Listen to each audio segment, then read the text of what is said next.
ওই মনে পড়ে গেল একজন মেহমানের কথা। উনি খাইতে বসেছেন, তো উনি হাত দেন না, অনেকক্ষণ বসে আছে। যিনি আতিথেয়তা করবেন তিনি এসে বললেন যে আপনি যে হাত দিচ্ছেন না। বলে কিসে হাত দিব, কয়েকটা ভাত দিয়ে রেখেছ, সাথে আর কিছু লাগবে না? কয়ে যে আপনি না একটু আগে এখানে এসে বললেন হেই ধুত। তা আমি এসে জিজ্ঞেস করলাম যে কারে আপনি ধমক দিলেন? কয় না, ওইদিকে একটা পবিত্র ঘরে একটা কুকুর ঢুকতে লাগছিল, এখান থেকে 4000 মাইল দূরে, আমি একটু এখান থেকে তাড়িয়ে দিলাম। বলল বাহ, আপনি 4000 মাইল দূরের কুকুর দেখলেন, কিন্তু ভাতের নিচের আপনি রুশটা দেখতে পারলেন না।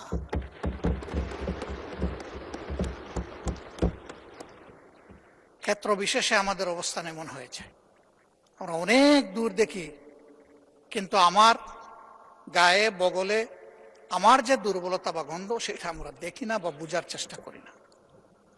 অন্যের দোষের তালিকা তৈরি করা খুবই সহজ।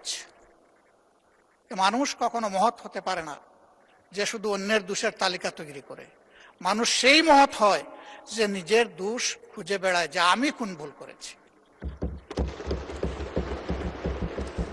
যখন মানুষটি নিজের ভুলের দিকে তাকায় তখনই তার সংশোধনের রাস্তাটা খোলা হয়ে যায়।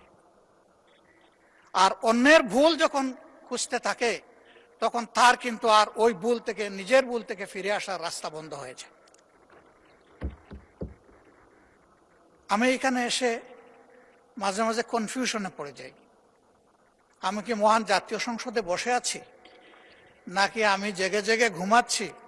আমি কি স্বপ্ন দেখছি, নাকি আমি বাস্তবেই ইতিহাস শিকার কোনো বিশ্ববিদ্যালয়ের ছাত্র এখানে বসেছি?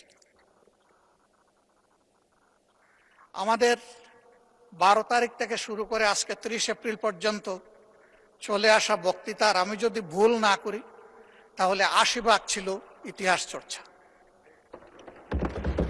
ইতিহাস চর্চা কোনো দোষের কাজ নয়। চলতে হলে জানতে হবে এবং অতীতকে ধারণ করে চলতে হবে, আবার অতীতের ভুল থেকেও শিক্ষা নিতে হবে। এটি হচ্ছে ইতিহাসের চাহিদা।